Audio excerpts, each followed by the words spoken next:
Bonsoir monsieur. Bonsoir. Nous sommes heureux de vous accueillir en Afrique du Sud. Merci beaucoup. Nous sommes deux étudiantes de français. Nous allons vous poser quelques questions. Comment vous appelez-vous? Et moi je m'appelle Eddy Moreau. De quel pays êtes-vous originaire? Moi je viens du beau pays de France. Êtes-vous venu seul ou accompagné? Alors je suis venu accompagné de ma femme qui s'est mise au triathlon depuis 2 ans et qui dimanche fait la course avec moi. Est-ce la première fois que vous venez en Afrique du Sud? Non, je suis venu il y a 3 ans pour faire l'Ironman. Je suis venu avec des amis.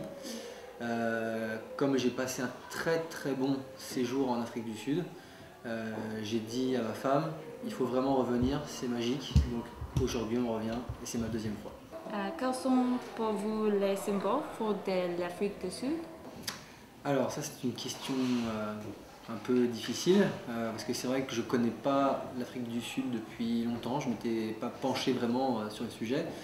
Mais en France, quand on parle d'Afrique du Sud, c'est en premier le rugby, en deuxième Nelson Mandela et tout ce qui va autour de la liberté d'expression et tous ces sujets-là. Donc c'est vrai que c'est un peu réducteur, mais l'Afrique du Sud et le triathlon forcément puisque je viens pour le sport. Quelle est votre première impression de Port Elizabeth et de ses habitants? Mes premières impressions déjà, c'est que c'est une ville très plate, où il n'y a pas de grands buildings comme dans toutes les grandes villes françaises ou américaines. Les gens, la population, soit il y a 3 ans, soit cette année, on a eu un très bon accueil, que ce soit dans l'hôtel, que ce soit les gens dans la rue. Donc moi je me sens bien en Afrique du Sud, bien à Port Elizabeth, et c'est pour ça que je suis revenu cette année. Comment avez-vous connu l'Ironman de Port Elizabeth?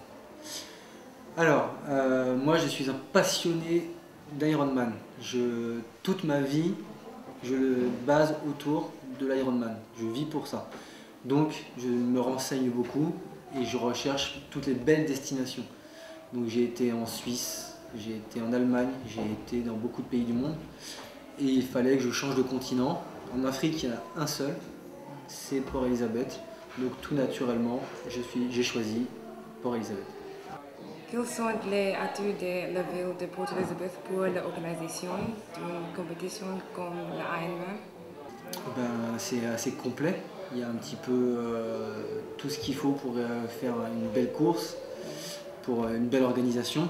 Donc à partir de là, de tous ceux que j'ai fait dans le monde, c'est certainement des mieux organisés. Donc c'est une fois de plus pour ça que je reviens ici. Est-ce que votre premier Ironman?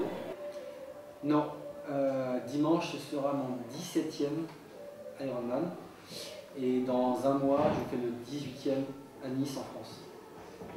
Avez-vous fait d'autres courses avant? Alors sur format Ironman, oui, donc j'en ai fait 16. Je ne vais pas tous les citer, mais j'étais aux Canaries, en Suisse, en Autriche, en Allemagne, en Espagne, enfin beaucoup en Europe. Donc 17e dimanche et 16 avant. Depuis combien de temps préparez-vous cette course? Alors moi je ne suis pas un modèle parce que déjà j'ai un métier qui me prend beaucoup de temps, mais j'ai vraiment commencé en janvier de cette année et j'ai commencé en janvier, j'ai accentué un petit peu plus en février pour terminer là et dans ma préparation j'ai été courir un half Ironman en Espagne. Comment se prépare-t-on à un Ironman au niveau physique ou mental? Alors, au niveau physique, on s'entraîne surtout sur l'endurance. Apprendre à son corps à bouger pendant 8, 10 ou 12 heures. Donc, sans rentrer dans les détails, c'est nager souvent 1h30, c'est faire du vélo 5 ou 6 heures tous les dimanches et courir 2 heures régulièrement pour apprendre ces fameux 8, 10 ou 12 heures de course. Après, en ce qui concerne tout ce qui est mental, je pense que tout simplement, comme tout dans la vie, tout est question de passion. Si tu aimes le triathlon, c'est facile. Donc moi j'aime le triathlon, donc ça m'aide à m'accrocher. Merci beaucoup pour votre temps.